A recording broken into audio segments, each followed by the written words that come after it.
अस्सलाम वालेकुम। उर्दू कंपलसरी के नए लेक्चर के साथ मैं हूं आपका ट्यूटर बिलाल सलीम। मैं अपने तमाम सुनने वालों को चैनल पर खुशामदीद कहता हूं। पिछले लेक्चर में जिसका लिंक नीचे दिया जा रहा है उसमें हमने मौलाना अल्ताफ चंद हाली की बायोग्राफी और उनकी शायराना खसूसियात, जिसमें उनकी गज़ल गोई और नज़्म गोई दोनों शामिल थीं, का मुताला किया था। और आज का हमारा ये लेक्चर निसाब में शामिल मौलाना अल्ताफ चंद हाली की मशहूर ज़माना नज़्म मुसद्दस हाली का मुताला है। नज़्म मुसद्दस हाली का मुताला। लेक्चर के मकासद: मुसद्दस के मायने, नज़्म मुसद्दस हाली का मफहूम, हाली के नज़्म लिखने की वजह, नज़्म मुसद्दस हाली की चीदा चीदा खसूसियात, निसाब में शामिल नज़्म मुसद्दस हाली के 10 फन का खुलासा। ये हमारे लेक्चर के मौज़ूआत हैं जिन पर रोशनी डाली जाएगी। आइए चलते हैं सबसे पहले मुसद्दस के मायने और मफहूम की तरफ। लफ्ज़ मुसद्दस ऐसी इस्तिलाह उर्दू अदब में मुसद्दस ऐसी नज़्म को कहते हैं जिसका हर बंद 6 मिसरों पर मुश्तमिल हो। मुसद्दस के पहले 4 मिसरे हम काफिया हम लतीफ़ होते हैं और आखिरी दोनों मिसरे हम काफिया हम लतीफ़ होते हैं। आम तौर पर ये नज़्म की वो हैयत है जो कि तवील नज़्म निगारी के लिए इस्तेमाल की जाती है। नज़्म मुसद्दस हाली का मफहूम। मुसद्दस हाली का असल नाम मुसद्दस मदो जज़ इस्लाम है। मद के मायने पानी का उतार और जज़ के मायने पानी का चढ़ाव। यूं मदो जज़ इस्लाम के मायने हुए इस्लाम का उतार चढ़ाव। इस नाम से ही हम ये समझ जाते हैं कि इस नज़्म के अंदर जो है मौलाना तफसन हाली ने अरब कौम का हाल पेश करते हुए इस्लाम की आमद, उसके फैलाव, उसकी सरबुलंदी को मौजू बनाया है। उसके बाद सल्तनत इस्लामिया पूरी मुस्लिम कौम की तबाहाली को पूरी तफसील के साथ बयान किया है। और इख्तिताम कर आते आते शायर ने हिंदुस्तान में मुसलमानों के जो हालात हैं उन्हें बयान करते हुए नज़्म का इख्तिताम किया है। हाली ने नज़्म क्यों लिखी? मौलाना हसन हाली ज़िंदगी का कुछ अरसा लाहौर में गुजारा। जब वो लाहौर से दोबारा दिल्ली पहुँचे तो यहाँ उनकी मुलाकात सर सैयद अहमद ख़ान से हुई।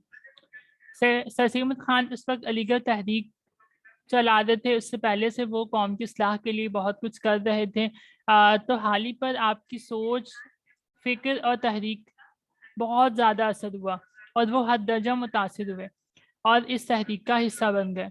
उसके बाद पहले हाली जो शेर गुफ्तन कर रहे थे उन्होंने अपनी शायरी और नस्ल को सर सैयद के पैगाम को फैलाने और उसको बढ़ाने के लिए वक्फ कर दिया।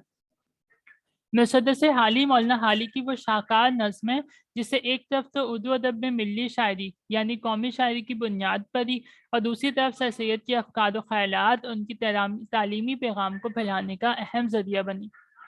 1879 में ये नज़्म जो है वो शाया होकर मंजर आम पर आई। सैयद अहमद ख़ान ने एक जगह लिखा है कि इस नज़्म को लिखवाने का मैं ही मुहादिक बना और क़यामत के दिन जब खुदा मुझसे पूछेगा कि तू दुनिया में क्या करके आया है तो मैं ये कहूँगा कि मैं हाली से मुसद्दस से हाली लिखवा कर लाया हूँ, यानी ये नज़्म मेरे लिए मेरी मग़फ़िरत का वसीला बनेगी। नज़्म मुसद्दस हाली की चीदा चीदा खसूसियात।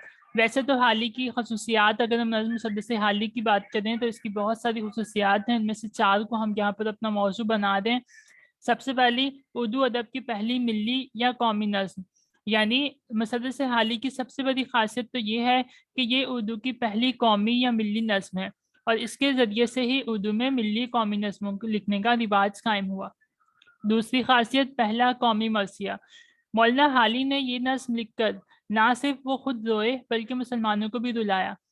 और जिस तरीके से उन्होंने मुसद्दस हाली के अंदर मुसलमान की इब्तिदा, इर्तिका, उनके ज़वाल का नक्शा खींचा है, ये एक ऐसी नज़्म है जिसमें वो जो है पूरी कौम को जगाने, बेदार करने का काम करते हैं।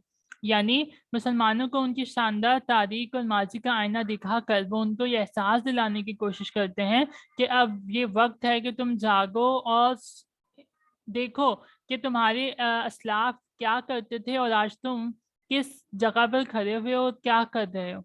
यानी ये नस्म जो है मुसलमान की शानदार तारीख, उनकी मायजी का आईनादार होने के साथ साथ मुसलमानों को बेदार करने का एक जरिया भी है। इसे हौसला हिम्मत की नई राहें। مولانا حالی نے نظم کا پہلا حصہ جب لکھا تو اس میں صرف اور صرف مسلمانوں کی ارتقاد، ان کے زوال کو بیان کیا۔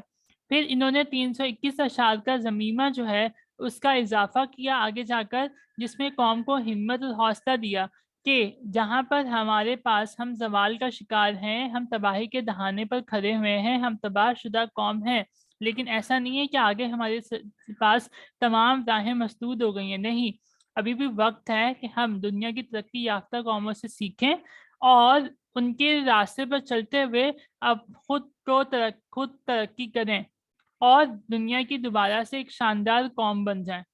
تو جہاں پر یہ نظم مسلمانوں کو رلاتی ہے، یعنی مسلمان کو ان کی پستی کا احساس دلاتی ہے، وہیں پر اس نظم نے مسلمانوں کو ہمت و حوصلہ بھی دیا۔ اردو شاعری پر اس نظم کا کیا اثر ہوا؟ مولانا حالی نے اس نظم میں جہاں مسلمان کو خواب غفلت سے بیدار کرنے کی کوشش کی، وہیں اردو شاعری میں اس نظم کے بعد نظم نگاری کے ایک نئے دور کی ابتدا ہوتی ہے۔ اردو شاعری میں اس نظم نے فنی اعتبار سے اپنی زبان کی سلاست، سادگی، تشبیہات و اصطلاحات کے استعمال کے ذریعے نئی راہیں ہموار کی ہیں۔ شاعری میں حقیقت نگاری کو اس نظم کے ذریعے پیش کیا گیا ہے۔ اس نظم کے ذریعے اردو شاعری میں قومی شاعری کا آغاز ہوتا ہے۔ یہ وہ خاص طور پر خصوصیات تھی جو مسدس حالی کو پوری اردو ادب کی تاریخ، اردو شاعری کی تاریخ میں اہم معجب قرار دیتی ہیں۔ اب ہمارے پاس نصاب کے اندر مسدس حالی کے صرف 10 بند شمار کیے گئے ہیں۔ نظم کی ابتدا جو ہے ایک دبائی سے ہوتی ہے، اس کے بعد 2 بند کے اندر سقراط جو کہ ایک بہت بڑا جو ہے فلاسفر تھا دنیا کا، بلکہ بقراط دنیا کا بہت بڑا فلاسفر تھا، اس کا ایک واقعہ 2 بند میں پیش کیا گیا ہے کہ کسی نے آ کر اس سے پوچھا کہ کیا خالق کائنات نے ہر مرض کی دوا دنیا میں پیدا کی ہے؟ تو اس کو سمجھانے کی کوشش کرتا ہے، جواب دیتا ہے کہ اللہ تعالیٰ نے اس دنیا میں ایسا کوئی مرض پیدا نہیں کیا جس کی دوا تخلیق نہ کی ہو، یعنی دنیا میں ہر ایک مرض کی شفا موجود ہے، بس شفا تلاش کرنے والے کے اندر ہمت، حوصلہ اور شفا تلاش کرنے کا حوصلہ ہونا چاہیے۔ اس کے بعد 30ویں بند سے لے کر 10ویں بند تک جس کا مطالعہ ہم کریں گے، اس کے اندر عرب قوم کا حالات بیان کیے گئے ہیں کہ عرب قوم دور جاہلیت میں کس طریقے سے ان کے رسوم کیا تھی، وہ جو ہے گفتگو کیسے کرتے تھے، ان کا اٹھنا بیٹھنا کیسا تھا، سونا کھانا پینا کیا تھا۔ 30ویں سے 10ویں بند تک اس چیز کو موضوع بنایا گیا ہے۔ تو آج کے ہمارے لیکچر میں ہم نے بات کی مسدس حالی کے بارے میں۔ مسدس حالی کی جو 10 بند ہیں ان کا انشاءاللہ الگ الگ جو ہے ہر بند کا ہم تشریح بھی پیش کریں گے، لیکن میں امید کرتا ہوں کہ آپ کو اس سے بہت سی چیزیں سمجھ آئی ہوں گی۔ تب تک کے لیے اجازت دیں، اگلے لیکچر میں انشاءاللہ ہم علامہ اقبال کی نظمیہ شاعری کا مطالعہ کریں گے۔